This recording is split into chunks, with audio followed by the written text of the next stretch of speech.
वाग्या.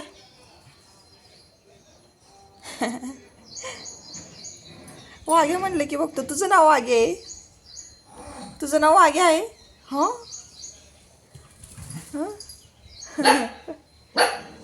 हो हो. कोण आले, कोण आले?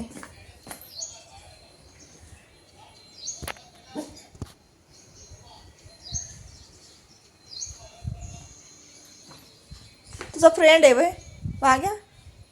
कोण आहे फ्रेंड? फ्रेंड आलाय भेटायला?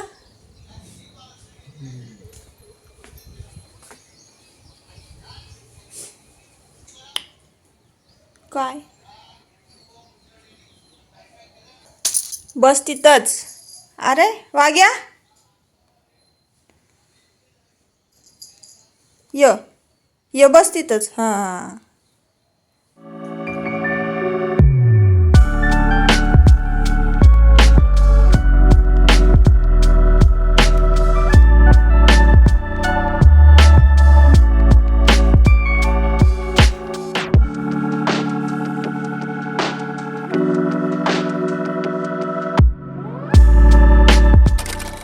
हॅलो, नमस्कार. मी सुप्रिया. नवीन एका व्लॉगमध्ये आपलं मनापासून स्वागत करते. तुम्हाला आजचा दिवस सुखाचा, आनंदी आणि आरोग्यदायी जाओ. तुम्ही जी काही स्वप्न पाहिली असतील ती सगळी स्वप्न तुमची पूर्ण होत. त्याचबरोबर शुभ सकाळ सर्वांना. सकाळची वेळ आहे आणि आजचा वार आहे सोमवार. तर सकाळचे 6:45 वाजलेले आहेत. तर सध्या तरी सुट्ट्या चालू आहेत उन्हाळ्याच्या, तरीसुद्धा 6-6:30 वाजता उठावंच लागतं.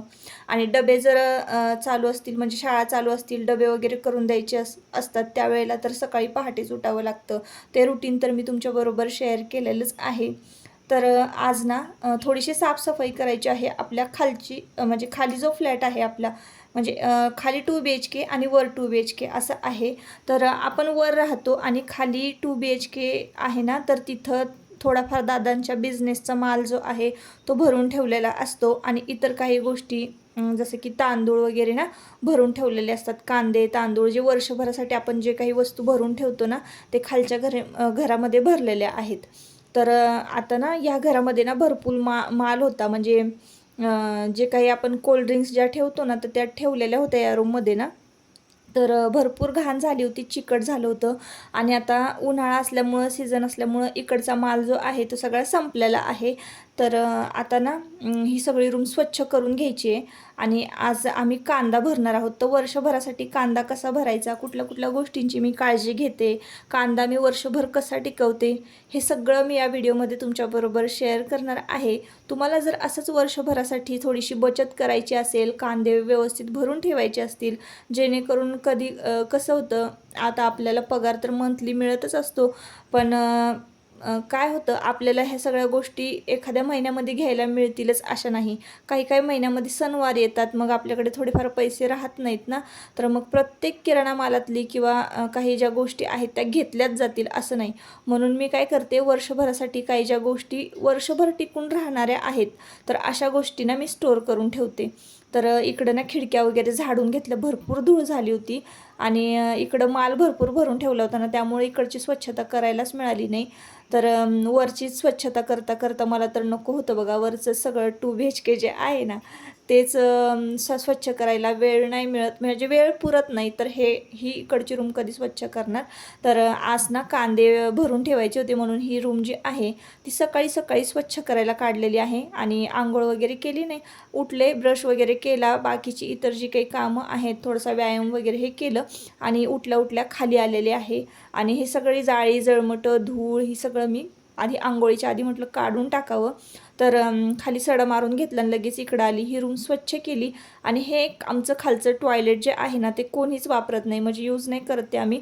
पण असंच खिडकीतून ना धूळ उडून उडून धूळ भरपूर झाली होती.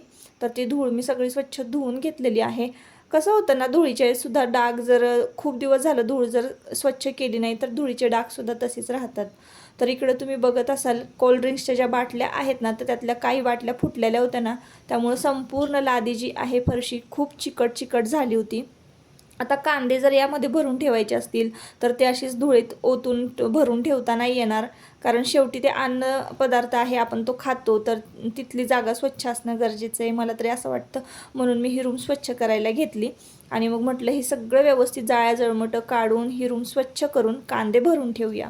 तर आता आपण येऊ कांद्यांकडे. तर कांदे कसे भरून ठेवतो, तर कांदा ना, जेव्हा कांदा निघतो शेतातून तर तेव्हा तो स्वस्त असतो. हळूहळू बघा जसे जसे दिवस पुढे जातील ना, तसा तसा कांदा महागत जातो. आता 7 रुपये 8 रुपये किलोनी मिळणारा कांदा जो आहे ना, तो कधी 70 रुपये किलोवर जातो हे आपल्यालाच कळत नाही. तर आम्ही नेहमी घरवा कांदा विकत घेतो. घरवा कांदा म्हणजे कुठल्याही मार्केटमधून आम्ही कांदा विकत घेत नाही. जे शेतकरी असतात, आता आपल्या बाजूला जर शेती असेल आजूबाजूला तुमच्या, तर तिथून ना तिथं विचारायचे रेट. जो घरवा कांदा असतो ना, म्हणजे घरी निघालेला डायरेक्ट शेतकऱ्याकडनं विकत घ्यायचा. मार्केटमधून विकत घेतला की मग मधले जे दलाल असतात ना, ते जास्त पैसे खातात. आता शेतकरी जर तुम्हाला 5 रुपये किलोनी देणार असेल ना, तर तुम्हाला मार्केटमध्ये 8 रुपये किलोनी मिळेल असं असतं. त्याच्यामुळे डायरेक्ट शेतकऱ्याकडनंच घ्यायचा आणि 2 पैशाचा फायदा जर शेतकऱ्याला झाला तर चांगलंच आहे. मग जो काही फायदा व्हायचा असेल तो शेतकऱ्याचा होतो. म्हणून आम्ही ना कधीही घरवा कांदा विकत घेतो, म्हणजे शेतकऱ्याकडनं. तर आत्ता आम्हाला ना खरं सांगू का, आत्ता रेट खरं तर स्वस्त झालेले आहेत. आत्ता या सोमवारी, म्हणजे आजची तारीख आहे 5 तारीख, तर 5 तारखेला मी हा व्हिडिओ शूट केलेला आहे ना, तर आत्ता रेट घसरलेले आहेत कांद्याचे. आणि कांदा आम्ही घेतलेला आहे 1 तारखेला, 1 ते 2 तारखेच्या आसपास आम्ही कांदा घेतलेला असावा. म्हणजे एक्झॅक्ट मला आठवत नाही आहे ना तारीख, त्यामुळं. तर तेव्हा ना 14 रुपये किलोनी रेट होते. आत्ता कांद्याचा रेट घसरलेला आहे. आत्ता कांद्याचा दर ना एक 7 रुपये किलो का 8 रुपये किलो आहे. म्हणजे 14 रुपयावरचा कांदा 7 रुपये किलोवर आलेला आहे. तर तुम्ही भरून घेऊ शकता कांदा, कारण आता मी पण उशिराच भरायला खरं तर पाहिजे होता कांदा. पण मला वाटलं की पाऊस वगैरे चालू होईल आता, कारण इकडं आमच्याकडं महाबळेश्वरला पाऊसाला लवकर सुरुवात होते. त्याच्यामुळं म्हणून मी लवकर घाई केली कांदा भरायची. तर मला 14 रुपयाला, म्हणजे 14 रुपये सांगितले होते, मी 12 रुपये किलोनी घेतला. तर तुम्हाला 7 रुपये किंवा 8 रुपये किलोनी मिळेल कांदा. तुम्हाला जर भरायचा असेल तर भरा किंवा चौकशी करा तुम्ही तुमच्या मार्केटमध्ये. तर असो, आता इकडे येऊया. तर कसा कांदा भरायचा, तर कांद्याचे ना मीडियम साईज अशा 4 प्रकारच्या साईज असतात. एक छोटा, त्याच्यापेक्षा थोडासा मोठा, त्याच्यापेक्षा थोडासा मोठा आणि मोठा सगळ्यात असं असतं. तर मोठे मोठे जे कांदे आहे ना, ते आपण बिर्याणी किंवा नॉनव्हेजसाठी वापरतो, ते पटपट कट केले जातात. मग तो तसा भरते मी. आणि 2 प्रकार आहेत कांद्याचे. मी एका मागच्या व्हिडिओमध्ये तुमच्याबरोबर म्हणजे तुम्हाला सांगितलं आहे, शेअर केलेले आहेत. तर असा कांदा छान व्यवस्थित पसरवायचा. आता तुम्ही जर खेडेगावात वगैरे राहत असाल, तुमचं कौलांचं घर असेल, तर छान मोकळी पडवी असेल, जिथं भरपूर वारं आहे, जिथं भरपूर मोकळी जागा आहे, खेळतं वारं आहे, अशाच ठिकाणी कांदा जो आहे तो पसरवायचा आहे. आणि आता ना कांदे निवडून घेताना जे काही कांदे म्हणजे सडलेले होते ते बाजूला काढले, नाही तर एका कांद्यामुळं ना सगळ्या कांदे म्हणजे नासायला लागतात. त्याच्यामुळं जो काही नासका कांदा आहे तर तो बाजूला काढून घेतलेला आहे. आणि जे काही टरपलं वगैरे बाकीची आहेत तर ती सगळी बाजूला काढायची. आता मी नुकताच हा जो कांदा आहे ना तो ओतलेला आहे. आता अजून एक 10-15 दिवसांनी हा कांदा छान वाळेल वाऱ्यानं, तर तेव्हा सगळी टरफलं जी आहेत कांद्याची ती काढायची, कांदा स्वच्छ करायचा आणि पुन्हा एकदा कांदा हा व्यवस्थित आपल्याला भरून ठेवायचा आहे. म्हणजे एका बाजूला, भिंतीच्या बाजूला मी असं लावून देणार आहे. तर आता मी फक्त पसरवून ठेवला. आता माझ्याकडे एवढा वेळ नाही की मी तो कांदा एक कांदा नीट करू शकेन.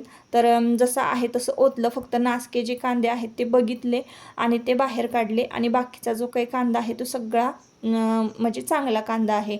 तर मोकळ्या वाऱ्यावर छान हा कांदा आपल्याला पसरवायचा आहे. आता तुम्ही जर फ्लॅटमध्ये राहत असाल तर कुठेतरी तुम्हाला गॅलरीत वगैरे जागा असेल, किंवा मग तुम्ही शेतात वगैरे राहत असाल तर एखाद्या पडवीला वगैरे कांदा तुम्ही असा छान वाळायला ठेवू शकता. तर आता आमच्याकडे खाली 2 BHK आहे, त्यामुळे एका रूममध्ये ना आम्ही सगळे वर्षभरासाठीचे जे काही लागणाऱ्या वस्तू आहेत त्याच भरून ठेवतो. मग तांदूळ, गहू, ज्वारी, कांदा, लसूण पण थोडाफार भरून ठेवतो. तर गावरान लसूण आहे ना, हा गावरान लसूण घरवा विकत घेतलेला आहे. तर एका शेतकऱ्याचा होता, तर तो घरवा विकत घेतलेला आहे. आता पावसाळ्यामध्ये काय होतं, भरपूर चिखल होतो गावाकडे, तरी कुठे जाता येत नाही. भरपूर जर पाऊस असेल, दिवसभर जर पाऊस लागून राहिला तर कुठं जाता येत नाही, काही विकत घेता येत नाही, कुठल्या भाज्या विकत घेता येत नाही. तर त्यासाठी ना काय, सगळ्या वस्तू ज्या आहेत त्या घरामध्ये भरलेल्या असाव्यात, म्हणून हा घरवा लसूण जो आहे ना तो विकत घेतलेला आहे. आता मी तुम्हाला कांद्याची साईज सांगितली सुरुवातीला की कसा कांदा विकत घ्यायचा. तर बघा मी तुम्हाला दाखवते की मी कशा पद्धतीनं घेते कांदा. तर बघा ही साईज आहे बघा, हा सगळ्यात मोठा, हा छोटा आणि हे अशा पद्धतीने मी कांदा विकत घेते. तर आणि इकडे बघा, इकडं हा लसूण घेतलेला आहे, हा गावरान लसूण आहे. आता गावरान लसूण कसा ओळखायचा, तर गावरान लसणाच्या कुड्या ना एकदम अशा बघा बारीक बारीक आणि लांब सडक असतात. तर असा गावरान लसूण ओळखायचा. मोठ्या मोठ्या अशा कुड्या नसतात गावरान लसणाच्या. तर गावरान लसूण खायला एकदम चांगला आणि शरीराला पण चांगला आहे, म्हणजे हार्टसाठी चांगला आहे आपल्या. तर असं आजूबाजूचं वातावरण मी तुम्हाला दाखवलं खिडकीतून. तर सकाळचंच, नुकतीच सकाळचीच वेळ आहे. आता हे काम झाल्यानंतर अंघोळ वगैरे केली आणि लगेचच कपडे घेऊन खाली आलेले आहे. मी तुम्हाला सांगितलं की आमची वॉशिंग मशीन जी आहे तर ती पूर्णपणे म्हणजे नाही का हे करायचं आहे, डीप क्लीन करायची आहे. चालू तर आहे मशीन, पण आहे ना असा पांढरा थर किंवा क्षार जमा झालेले आहे ना, त्यामुळं कपडेच निघत नाहीत मशीनमध्ये. तर त्यामुळे हातानेच कपडे धुवावे लागतात. तर आज ना कपडे जरा जास्त प्रमाणामध्ये आहे. आता कपडे जर जास्त असतील तर काय करायचं, कुठली ट्रिक वापरायची. तुम्ही जर कपडे हाताने धुवत असाल, कधी जरी धुतले ना तरी तुम्हाला ही ट्रिक नक्की उपयोगी पडेल. तर ही ट्रिक मी तुमच्याबरोबर शेअर करते. तर बघा मी काय करते, कपडे ज्या वेळेला जास्त असतील ना त्यावेळेला असा मोठ्या टपामध्ये भरपूर पाणी घ्यायचं आणि कपडे आपले जे आहेत ना ते सेपरेट सेपरेट करायचे आणि छान पावडरमध्ये भिजवून घ्यायचे.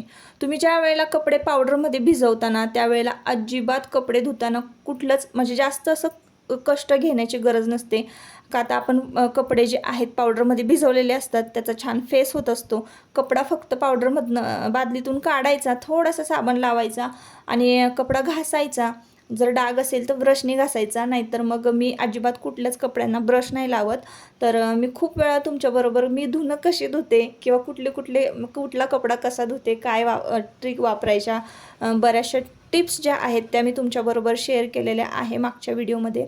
मी आता फक्त कपडे कसे भिजत घालते, तर हे सगळे कपडे जे आहेत ना रोज आमची वापरायचे कपडे आहेत, तर ते मी एका पावडरच्या पाण्यामध्ये भिजत घातलेले आहे. 2 चमचे पावडर घातली. व्हील पावडर मी वापरते आणि त्या पावडरच्या पाण्यामध्ये भिजत घातले आणि बादलीमध्ये काढून ठेवलेले आहेत. आता हे अर्धा 1 तासभर छान भिजतील कपडे.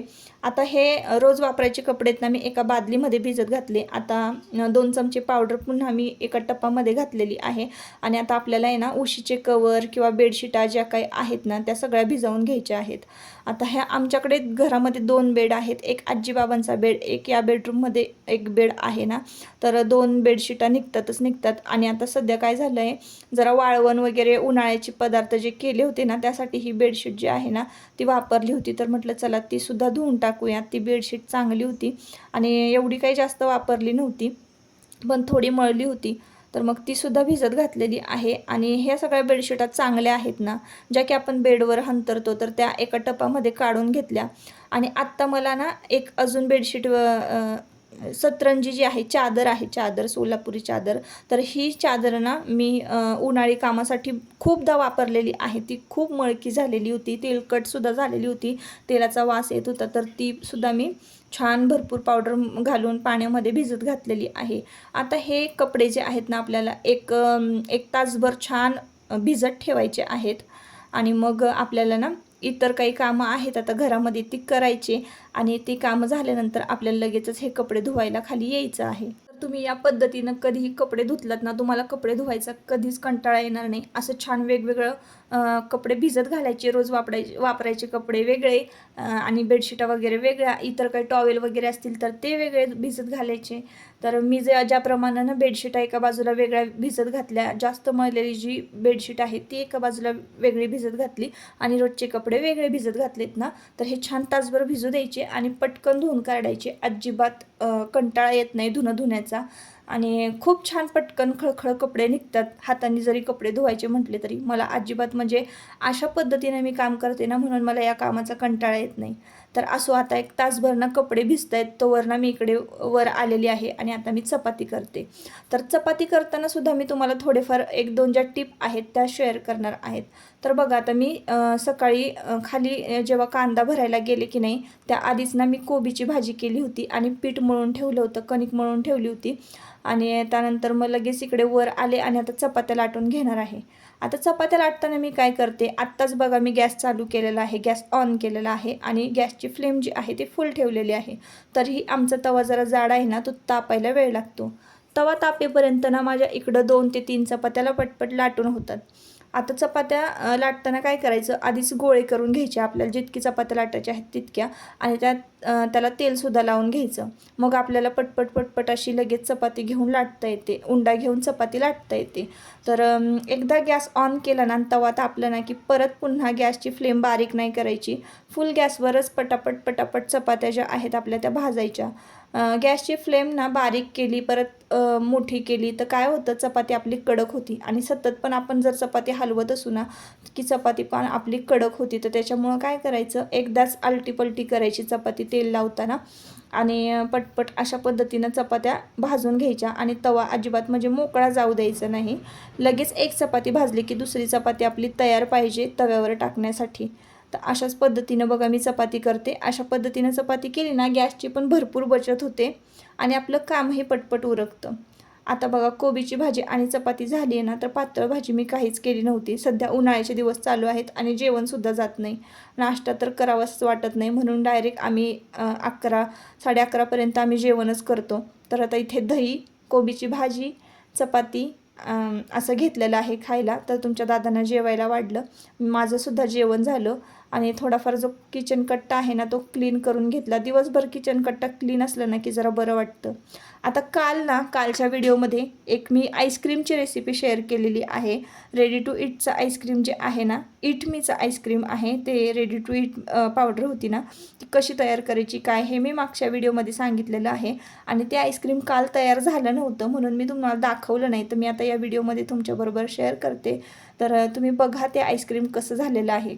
आता थोडक्यात तुम्हाला सांगते, जर तुम्ही तो व्हिडिओ बघितला नसाल तर हे आईस्क्रीम कसं तयार केलं, तर ईटमीचं जे पॅकेट आहे बटरस्कॉच फ्लेवरचं ते घेतलं मी, दुधामध्ये मिक्स केलं. दूध तापवलेलं असलं पाहिजे, दूध तापवायचं अर्धा लिटर दूध, आणि ती पावडर त्यामध्ये मिक्स करायची आणि 3 मिनटं हे पावडर जी आहे ती उकळवून घ्यायची, त्या दुधामध्ये शिजवून घ्यायची. आणि मग अशा पद्धतीचा डबा टप्परवेअरचा बघायचा, त्यामध्ये ते मिश्रण ओतायचं आहे, थंड करायचं आहे आणि मग ओतायचं. आणि मग 3 तास हे फ्रीजमध्ये सेट होण्यासाठी ठेवून द्यायचं. तर 3 तासापेक्षा जास्त वेळ लागला आमच्याकडे तर हे आईस्क्रीम सेट व्हायला. कारण कालच्या व्हिडिओमध्ये जर तुम्ही बघितलं असाल व्हिडिओ, तर मी फ्रीज साफ केला होता ना, कूलिंग व्हायला फ्रीजचा थोडा वेळ लागला. पण इतक्या मस्त पद्धतीनं हे सेट झाले ना, तर तुम्ही बघत असाल की ते पळीनं सुद्धा किती छान सर्व करता येते. आता आमच्याकडं ते आईस्क्रीमचं तो काय स्पून म्हणतो ना, आमच्याकडे तर नाही आहे, पण मी पळीनंच तुम्हाला काढून दाखवते. तर किती छान ते सेट झालेलं आहे आणि व्यवस्थित सर्वसुद्धा करता आलं. तर तुम्हाला यामध्ये काय टाकायचं असेल, ड्रायफ्रूट्स तुम्हाला जे आवडत असतील ते टाका. तर मी तर चेरी टाकली, मुलांना चेरी खूप आवडते ना, तर थंडगार अशी चेरी मी इथं आईस्क्रीमवर घातलेली आहे. आणि घरच्या घरी आपलं हे आईस्क्रीम तयार झालेलं आहे. नाही आत्ता काय बोललास तू? मलाच नाही माहिती तर. बोललास ना तुला काय करायचं असं उलट बोललास. सॉरी, चुकून झालं. होय. कॅमेरा मॅन इधर फोकस करो. काय डिश पडल तो कसा म्हणतोय? चांगलं लागतंय बाळा, मम्मीला आईस्क्रीम मिळालं की कसा म्हणतोय? सॉरी म्हणतो लगेच. सारखी खातो तो. काला खायचं राहिले. कसं झालंय रे? चांगलं झालंय. सारखी बघून चॉकलेट वाला पण आहे. सारखीला चॉकलेट वाला बी मला पाहिजे. चॉकलेट वाला हे घे, खा. चेरी वाला नाही होय. चेरी वाला नको, तू खा. हे घे, हा बाबा. आणि मला चॉकलेट वाला दे. नाही बनवलं नाही मी अजून चॉकलेट वाला. हे बटरस्कॉचचे. परत उलट बोलायचं नाही. नक्की ना? हा, नक्की. तर सगळ्यांची जेवणं वगैरे झाली आणि जेवणानंतर आईस्क्रीम पण खाऊन झालं. दुपारचा थोडा जो वेळ होता ना तो माझ्याकडे होता. आता कपडे वगैरे धुवून झाले, कपडे पण छान वाळत घातलेले होते. कपडे धुवून आले आणि जेवण झालं की लगेचच मी इकडं साडी पिकोफॉल करायला बसलेली आहे. तर आता 1-2-3 कस्टमरच्या साड्या आहेत पिकोफॉल करायच्या. आणि दुपारचा वेळ जो असतो 3 नंतरचा तो माझ्याकडे असतो. 2 च्या आधीचा वेळ जो आहे 12 ते 2मध्ये ना मी थोडंसं व्हिडिओचं काम करत असते एडिटिंगचं, आणि 12च्या आधी जे काही माझं काम असतं घरातलं ना ते मी आटपत असते. अशा पद्धतीनं मी थोडंसं वेळेचं मॅनेजमेंट करते. माझी पण तितकीच तारांबळ होते जितकी तुमची होत असणार आहे ताईंनो. पण मी त्यातल्या त्यात पण आहे ना मॅनेज करण्याचा प्रयत्न करते. म्हणूनच तुम्हाला जो व्हिडिओ आहे ना तो थोडा उशिरा येतो. खरं तर 1 वाजताच मी व्हिडिओ अपलोड करायला पाहिजे, पण माझा 1 वाजता म्हणूनच मी व्हिडिओ म्हणजे पोचत नाही. 1 तासात कुठल्याच व्हिडिओचं एडिटिंग होऊ नाही शकत ताईंनो, कारण आपला व्हिडिओ पण थोडासा मोठा असतो ना त्यामुळं.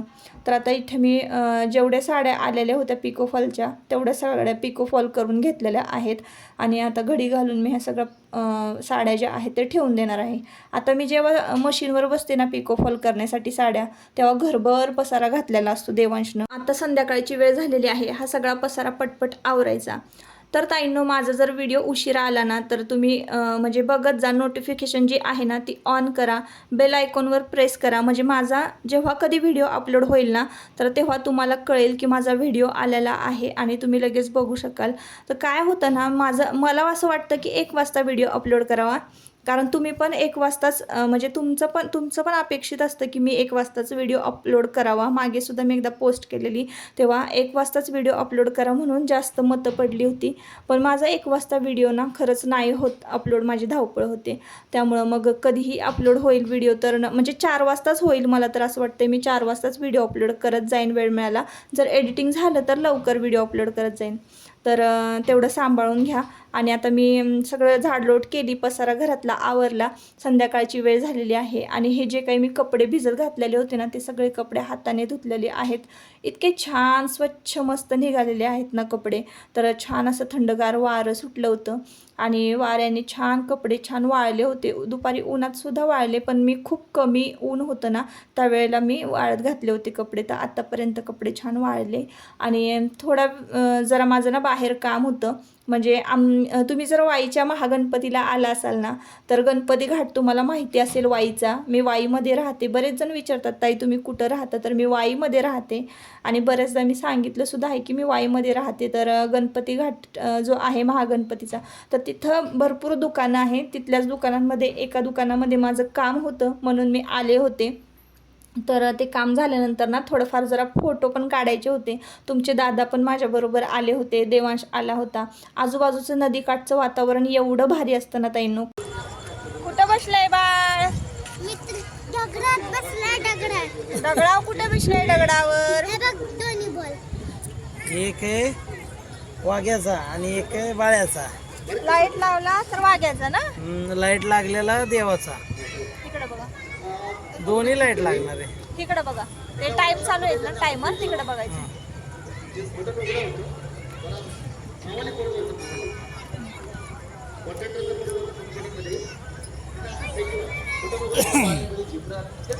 वारं भारी येते रे. हा बरोबर बोलला पप्पा. इकडे बघ ना पिल्लू, तू नाही बघत इकडं. हास चीज कर. चीज तुम्ही काय नाही चीज. हसा की.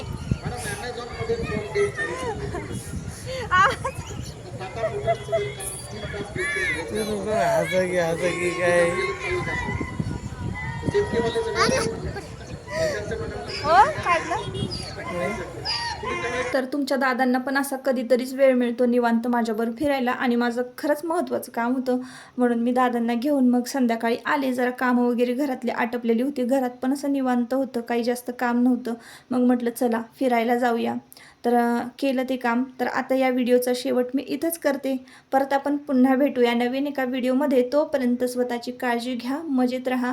जर व्हिडिओ आवडला असेल तर नक्की आपल्या चॅनलला सबस्क्राईब करा आणि व्हिडिओला लाईक करा. Bye bye.